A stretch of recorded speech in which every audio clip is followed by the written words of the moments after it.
أعوذ بالله من الشيطان الرجيم. بسم الله الرحمن الرحيم. والطور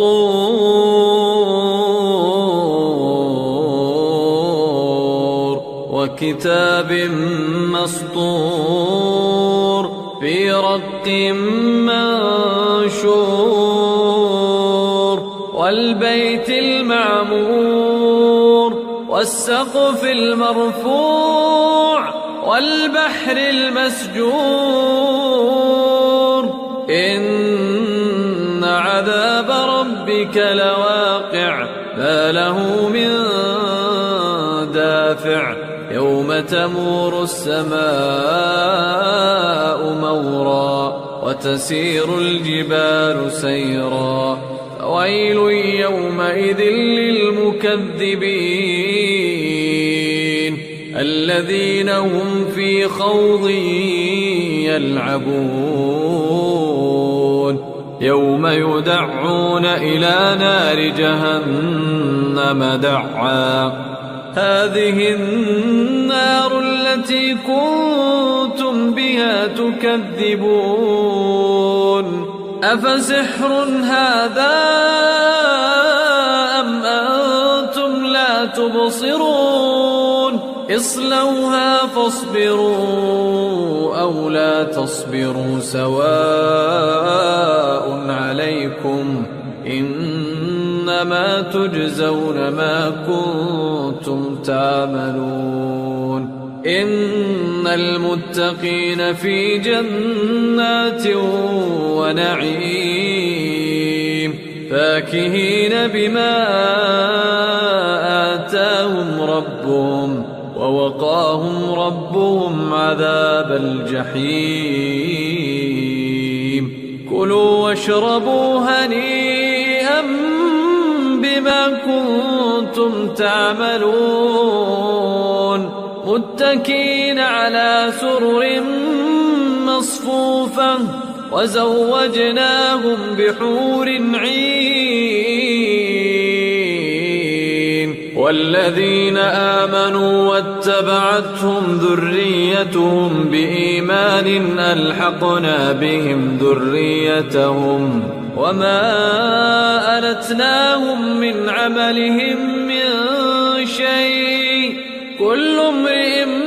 بما كسب رهين وأمددناهم بفاكهة ولحم مما يشتهون يتنازعون فيها كأسا لا لغو فيها ولا تأثيم ويطوف عليهم غلمان لهم كأنهم لؤلؤ مكنون وأقبل بعضهم على بعض يتساءلون قالوا إنا كنا قبل في أهلنا مشفقين فمن الله علينا ووقانا عذاب السموم إنا كنا من قبل ندعوه إنه هو البر الرحيم فذكر فما أنت بنعمة ربك بكاهن ولا مجنون أم يقولون شاعر نتربص به ريب المنون قل تربصوا فإني معكم من المتربصين أم تأمرهم أحلامهم بهذا أم هم قوم طاغون أم يقولون تقوله بل لا يؤمنون فليأتوا بحديث مثله إن كانوا صادقين أم خلقوا من غير شيء أم هم الخالقون أم خلقوا السماوات والأرض بل لا يوقنون أم عندهم خزائن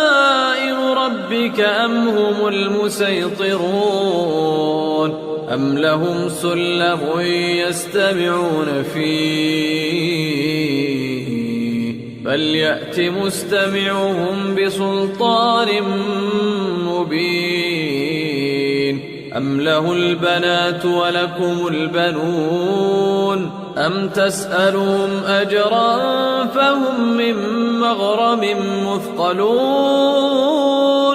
أم عندهم الغيب فهم يكتبون أم يريدون كيدا فالذين كفروا هم المكيدون أم لهم إله غير الله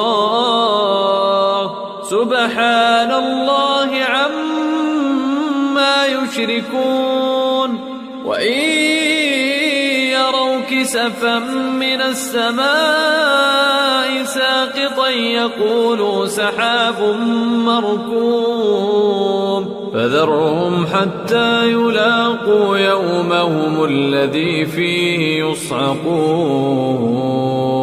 يوم لا يغني عنهم كيدهم شيئا ولا هم ينصرون وإن للذين ظلموا عذابا دون ذلك ولكن أكثرهم لا يعلمون واصبر لحكم ربك فإنك بأعيننا وسبح بحمد ربك حين تقوم